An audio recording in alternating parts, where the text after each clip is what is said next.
ప్రతి పార్లమెంట్ నియోజకవర్గంలో కూడా ఒక మెడికల్ కాలేజీ, ఒక ప్రభుత్వ మెడికల్ కాలేజీ ఉండాలన్న ఉద్దేశంతో 17 మెడికల్ కాలేజీలని మంజూరు చేయటం, మరి ఆయన హయాంలోనే అంటే 23-24 ఇయర్కి ఒక 5 మెడికల్ కాలేజీలు ప్రారంభించి మెడికల్ సీట్స్ కూడా ఇవ్వటం జరిగింది.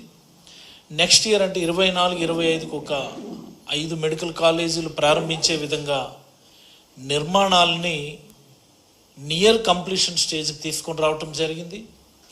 ఆ నెక్స్ట్ ఇయర్ అంటే 25-26కి మరొక 7 ప్రభుత్వ మెడికల్ కాలేజీలు ప్రారంభించే విధంగా చర్యలు తీసుకోవటం జరిగింది. మరి మొన్ననే ప్రభుత్వం మారింది, మన అందరం చూసాం. ఏం జరిగిందో ఎలా జరిగిందో అని దాన్ని పక్కన పెడితే, జగన్మోహన్ రెడ్డి గారు ప్రారంభించినటువంటి 5 మెడికల్ కాలేజీలు కాకుండా మిగతా అన్ని కాలేజీల్లో కూడా ఎక్సెప్ట్ పాడేరు ఒక 50 సీట్లు మొదలుపెట్టారు.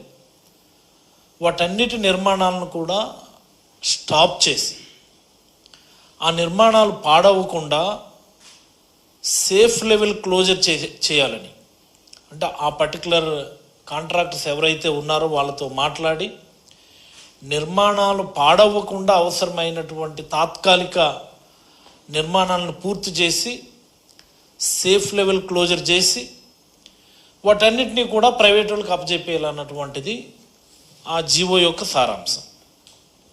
దీనికి చైర్మన్ ఏమో ఎంఎస్ఐడిసి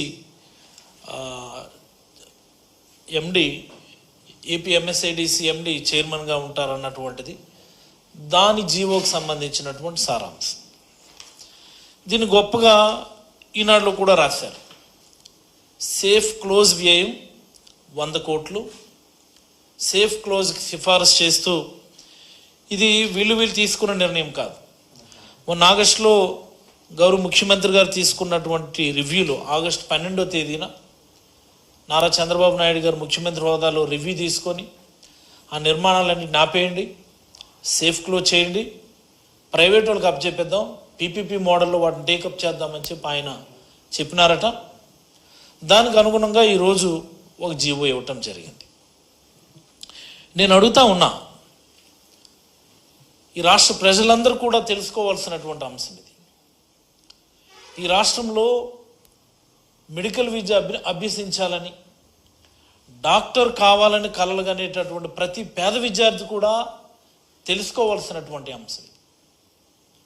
చంద్రబాబు గారు ఎప్పుడో 1995లో ముఖ్యమంత్రి అయ్యారు. ఆయన 95-99 ఒక టర్మ్, 99-2004 వరకు ఒక టర్మ్.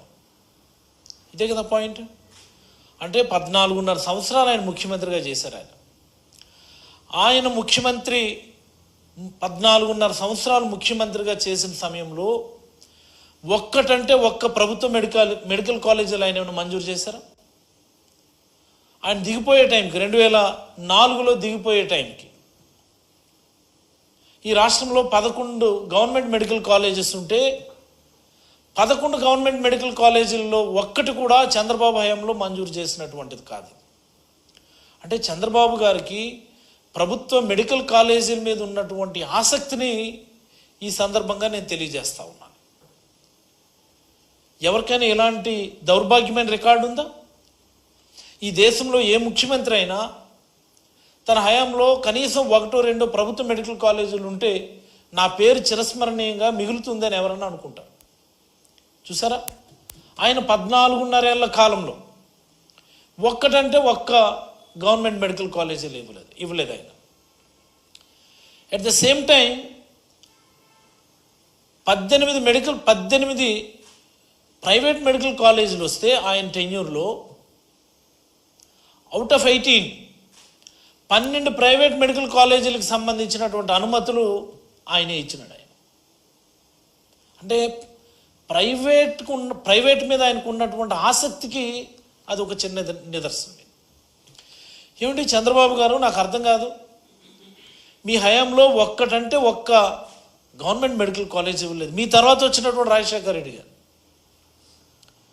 రిమ్స్ మెడికల్ కాలేజీలో, Rajiv Gandhi institute of medical sciences అని శ్రీకాకుళంలోను, ఒంగోలులోను, కడపలోను, మరి అలాగనే అనంతపురంలో ఒక గవర్నమెంట్ మెడికల్ కాలేజ్, వీటన్నిటిని ఇచ్చారు ఆయన. దాని కొనసాగింపుగా ఈరోజు జగన్మోహన్ రెడ్డి గారు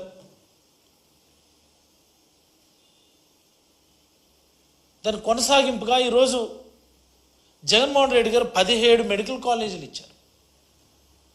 17. ఇంకొక టెన్యూర్ ఉంది చంద్రబాబు గారిది, మళ్ళీ 14 నుంచి 19 వరకు ఒక టెన్యూర్ ఉంది. అప్పుడు 9.5 ఏళ్ళు, ఇది ఒక 5 ఏళ్ళు, మొత్తంగా 14.5 ఏళ్ళు. పోనీ రాజశేఖర రెడ్డి గారి హయాంలో ఇన్ని గవర్నమెంట్ మెడికల్ కాలేజీలు ఇచ్చారు కదా,